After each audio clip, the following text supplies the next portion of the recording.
Good morning to all of you. Hello friends, welcome back to Patel Sir English Classes. मित्रों, आज मैं infinitive sentences को active to passive है ना कैसे चेंज किया जाता है उस टॉपिक पर मैं आपको बताने जा रहा हूँ, समझाने जा रहा हूँ। ठीक है। अगर मेरे चैनल पे आप लोग नए हो तो मेरे चैनल को सबसे पहले सब्सक्राइब कर लीजिए, बेल आइकन को दबा दीजिए ताकि आपके पास मेरा जो भी न्यू नोटिफिकेशन होगा वो आपके पास पहुंचता रहेगा, हर वीडियो आपके पास जाता रहेगा, है ना। तो हम लोग आज चलते हैं इन्फिनेटिव सेंटेंस को कैसे एक्टिव वॉइस से पैसिव वॉइस में चेंज किया जाता है, परिवर्तन किया जाता है, उस पर हम बात करते हैं। ठीक है। तो देखिए ये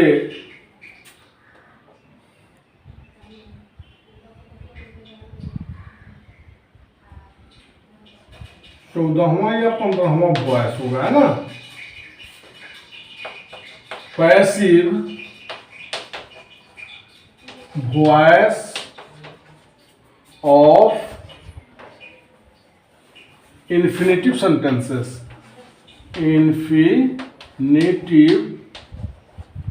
सेंटेंसेस।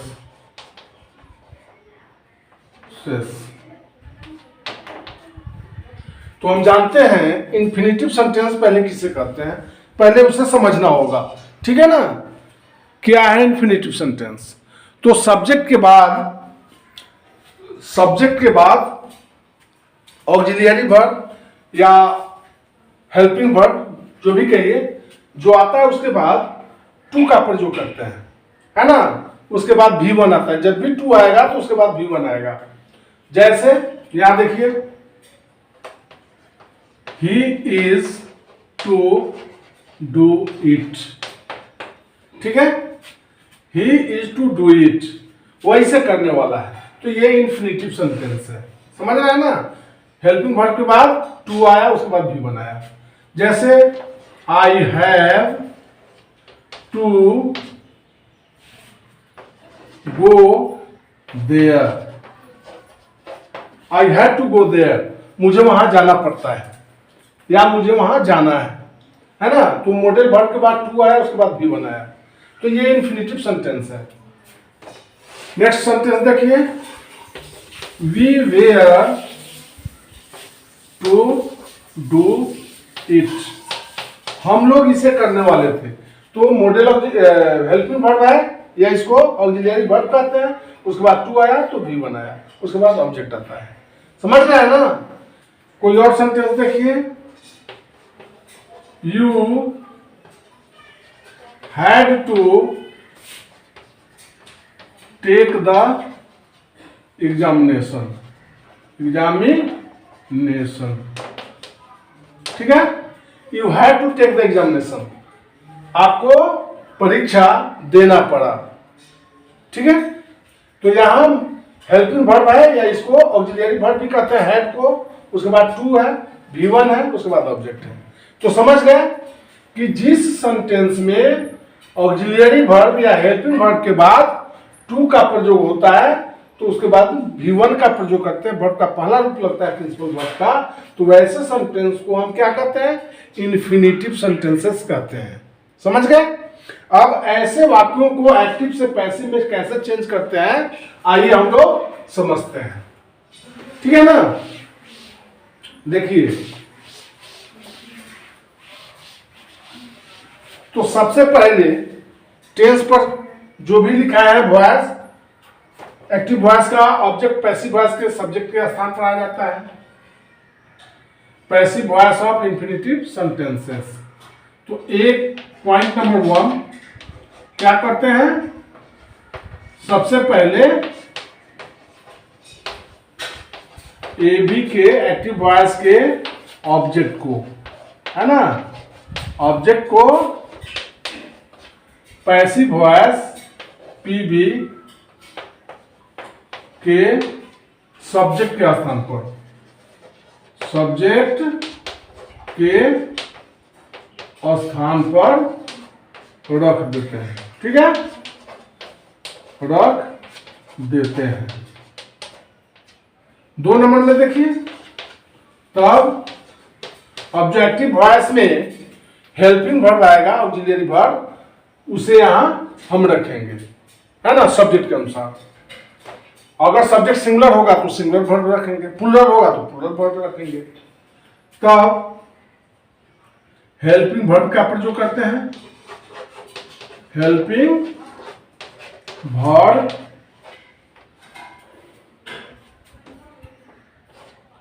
जैसे इज या एम या आर या वाज या वेयर या हैज या हैव या हैड, ठीक है, ये सब हेल्पिंग वर्ब है, या इससे ऑक्सिलरी वर्ब भी कहते हैं। का प्रयोग करते हैं, प्रयोग करते हैं सब्जेक्ट के अनुसार, ठीक है। नेक्स्ट देखिए पॉइंट, इसके बाद क्या करते हैं, वाक्य में टू आता है, इंफिनिटिव का वाक्य है, तो फिर टू का या टू को रख देते हैं, ठीक है। इसके बाद क्या करते हैं,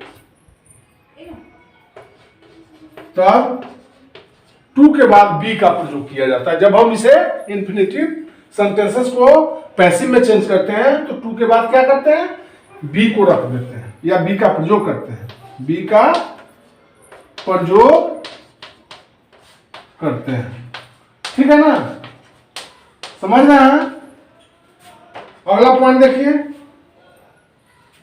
जब बी आ जाएगा तो इन्फिनिटिव सेंटेंस में तो ऑक्सिलरी वर्ब के बाद या हेल्पिंग वर्ब के बाद टू आता है। जब टू आता है तो V1 का प्रयोग करते हैं, लेकिन टू के बाद जब पैसिव वॉइस में बी का प्रयोग करते हैं तो हमेशा V3 आता है, प्रिंसिपल वर्ब का तीसरा रूप लगाते हैं, ठीक है। इसके बाद चूंकि बी लग गया तो V3 का प्रयोग किया जाता है, जो वाक्य में होता है उसको V3 में हम चेंज कर लेंगे, प्रयोग करते हैं, समझना है ना, कोई दिक्कत नहीं ना। अगला पॉइंट देखिए, तब आवश्यकता अनुसार बाई का प्रयोग करते हैं। किसका प्रयोग करते हैं, बाई का प्रयोग करते हैं, है ना। और अंत में ए बी के सब्जेक्ट को पीबी के ऑब्जेक्ट कर्म के स्थान पर रख देते हैं, के स्थान पर रख देते हैं। अब देखिए इसका स्ट्रक्चर क्या है, इसका स्ट्रक्चर, इसका इसी चीज को स्ट्रक्चर में हम लिखा देते हैं, है ना, ताकि आप लोग याद रखें स्ट्रक्चर को। तो ऐसे इंफिनिटिव सेंटेंसेस को पैसिव वॉइस में चेंज करने में कहीं कोई दिक्कत ना हो। इसका स्ट्रक्चर इस प्रकार है, देखिए स्ट्रक्चर इसका। तो सबसे पहले ए बी का ऑब्जेक्ट प्लस हेल्पिंग वर्ब, है ना, हेल्पिंग वर्ब आप तो समझ गए ना, ये सब हेल्पिंग वर्ब है, या इसे ऑक्सिलरी वर्ब भी कहते हैं। तो helping verb plus helping verb के बाद टू आता है, उसके बाद बी प्लस प्रिंसिपल वर्ब का तीसरा रूप V3 रूप यहां रखते हैं। अब प्लस आवश्यकता अनुसार बाय अब प्लस AB का क्या हो जाएगा, सब्जेक्ट आएगा जो ऑब्जेक्ट के स्थान पर आ जाएगा। AB का सब्जेक्ट, ये सब्जेक्ट है, सब्जेक्ट AB का सब्जेक्ट। समझ में आ रहा है ना, कहीं कोई दिक्कत? अब कोई सा भी वाक्य लेंगे, एक्सरसाइज लेंगे, हम उसे चेंज कर सकते हैं। समझ गए? तो देखिए इसे मैं मिटा देता हूं। आप लोग साफ साफ सही सही चाहे तो नोट अपने नोटबुक पर नोट कर सकते हैं, लिख सकते हैं इसे। कहीं कोई परेशानी हो तो आप कमेंट बॉक्स में आकर हमसे पूछ भी सकते हैं, है ना। लेकिन पढ़िए जरूर, कुछ ना कुछ सीखिए जरूर।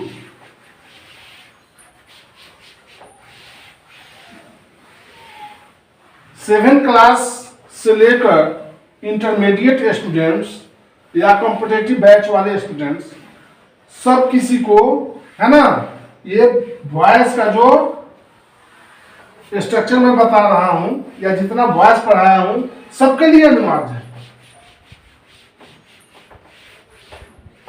अब देखिए इसका एग्जाम्पल, कोई सा भी एग्जाम्पल लीजिए जिससे हम पैसिव वॉइस में बदल सकते हैं। देखिए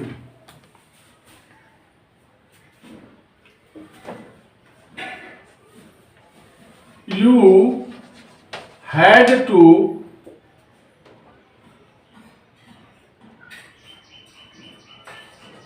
eat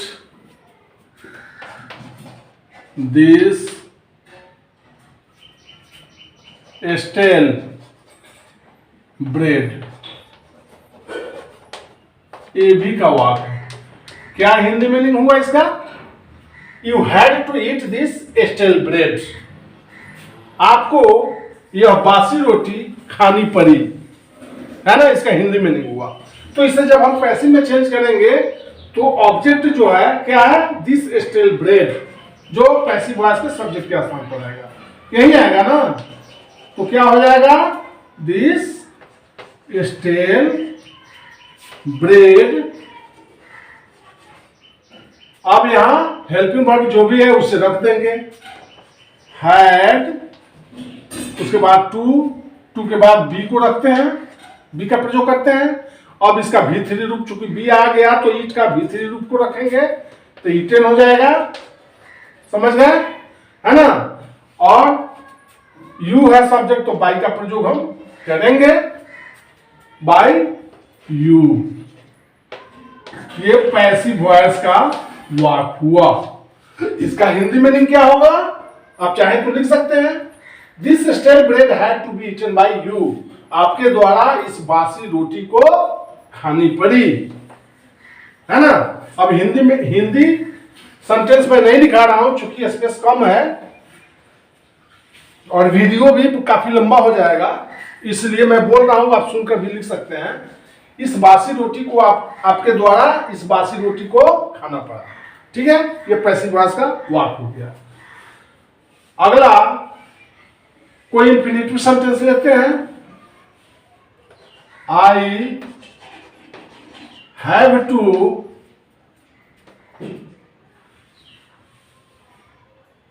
कॉन्फेस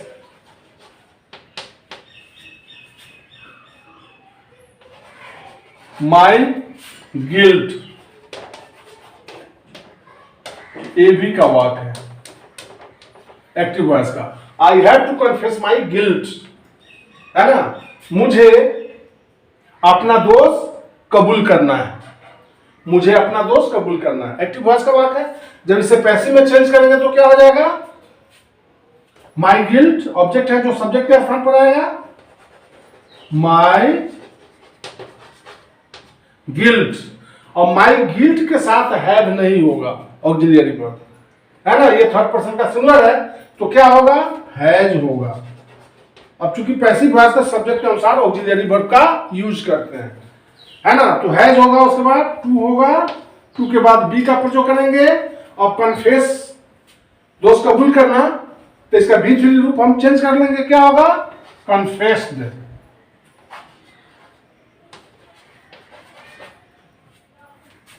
फिर बाई का प्रयोग करेंगे, आई का ऑब्जेक्टिव केस क्या होगा, मी हो जाएगा, है ना। उस सब्जेक्ट को पैसिव वॉइस के ऑब्जेक्ट के स्थान पर हमने ऑब्जेक्टिव रूप बनाकर रख दिया। समझ रहे हैं? तो my guilt has to be confessed by me, मेरे द्वारा अपनी गलती कबूल किया जाना है, मेरे द्वारा अपनी गलती कबूल किया जाना है। यहां है I have to confess my guilt, मुझे अपना गलती कबूल करना है, इंफिनिटिव का वाक्य है, तो उसका पैसिव वॉइस क्या होगा, my guilt has to be confessed by me, मेरे द्वारा अपनी गलती कबूल किया जाना है। ये हिंदी मीनिंग हुआ पैसिव वॉइस का। कोई और इंट्रोगेटिव सेंटेंस देखते हैं, है ना, इंफिनिटिव सेंटेंस पर ही। Was he to take the examination?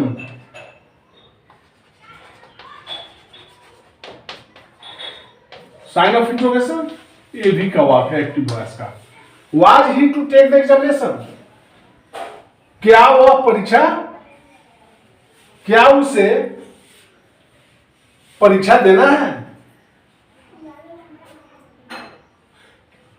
क्या वह परीक्षा देने वाला था। Was he to take the examination, क्या वह वाज है ना, क्या वह परीक्षा देने वाला था। तो इसको जब हम पैसिव में चेंज करेंगे तो क्या हो जाएगा, अब एग्जामिनेशन आने वाला है तो उसके लिए भी वाज ही आएगा हेल्पिंग वर्ब, तो वाज द एग्जामिनेशन, उसके बाद टू को रख देंगे, बी का प्रयोग करेंगे, टेक का भीतरी क्या होगा, टेकन, अब बाय ही का क्या होगा, हिम, साइन ऑफ इंट्रोगेशन, ये पीवी का वाक्य हो गया। समझ रहे हैं? Was the examination to be taken by him, क्या उसके द्वारा परीक्षा दी जाने वाली थी। समझ रहे हैं? कोई और एग्जांपल देखते हैं WH वर्ड पर। How is Rekha to learn Urdu, ये भी का वाक्य। How is Rekha to learn Urdu,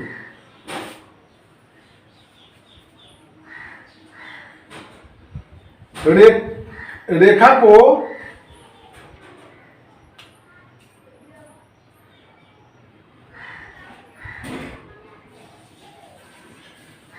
कैसे रेखा उर्दू सीखने वाली है। How is Rekha to learn Urdu, कैसे रेखा उर्दू सीखने वाली है ना। तो ऑब्जेक्ट को हम सब्जेक्ट के स्थान पर लाएंगे, तो सबसे पहले WH वर्ड का इंट्रोगेटिव है, तो WH वर्ड को हमने रख दिया। उसके बाद उर्दू के लिए हेल्पिंग वर्ब का प्रयोग करेंगे तो इज ही आएगा। तब Urdu, how is Urdu to be अभी लर्न्ड बाय रेखा होगा, साइन ऑफ इंट्रोगेशन या पीवी का वाक्य हो गया। How is Urdu to be learn by Rekha, Rekha के द्वारा कैसे उर्दू, है ना, सीखी जाने वाली है। कोई और एग्जांपल देखिए।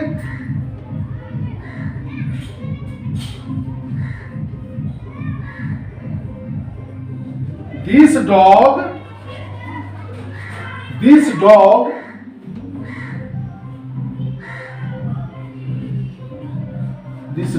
is to eat grass. This dog is to eat grass. वह कुत्ता घास खाने वाला है। This dog is to eat grass. वह कुत्ता घास खाने वाला है। तो इससे हम जब पैसिव में चेंज करेंगे तो क्या होगा, ग्रास के लिए भी हेल्पिंग वर्ब भी जाएगा, to be eaten by this dog, है ना। ये असर्टिव सेंटेंस है, ये पीवी का वाक हो गया पैसिव वॉइस का। Grass to be eaten by this dog, इस कुत्ता के द्वारा घास खाए जाने वाला है ना। एक और एग्जांपल देखिए, इसमें है थोड़ा कोई और example.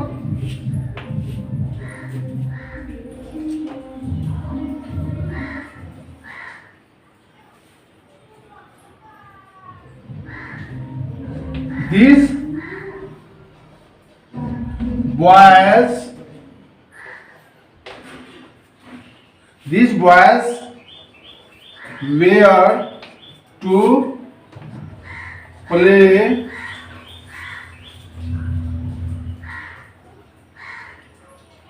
cricket. These boys were to play cricket.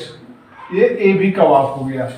ये लड़के क्रिकेट खेलने वाले थे, तो इससे जब पैसे में चेंज करेंगे तो क्या होगा, क्रिकेट आ जाएगा। ठीक है, क्रिकेट। अब क्रिकेट के लिए चूंकि एक्टिव वॉइस में वेयर का प्रयोग हुआ है, प्लूरल वर्ब है, लेकिन क्रिकेट क्या है, थर्ड पर्सन का सिंगुलर है, तो वेयर के बदले हम किसका प्रयोग करेंगे, वाज का। क्रिकेट वाज टू को रख देंगे, इसके बाद बी का प्रयोग करेंगे, फिर भी प्लेड हो जाएगा। समझ में आया ना।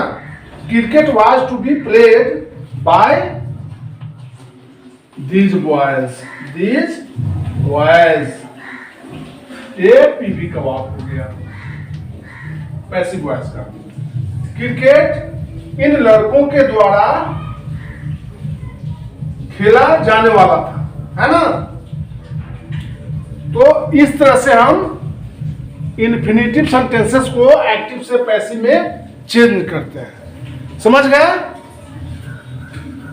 अब मैं समझता हूं कि आप लोगों को कहीं कोई परेशानी नहीं होगी इस इन्फिनेटिव सेंटेंसेस पर। जो भी एक्सरसाइज होंगे उसे एक्टिव टू पैसिव करने में आपको कहीं कोई परेशानी नहीं होगी, आप आसानी से चेंज कर सकते हैं, पैसिव वॉइस में बदल सकते हैं। तो यही मैं आज का वीडियो समाप्त करता हूं, फिर हम लोग मिलते हैं नेक्स्ट वीडियो में। तब तक के लिए good by two all of you. Okay, thanks.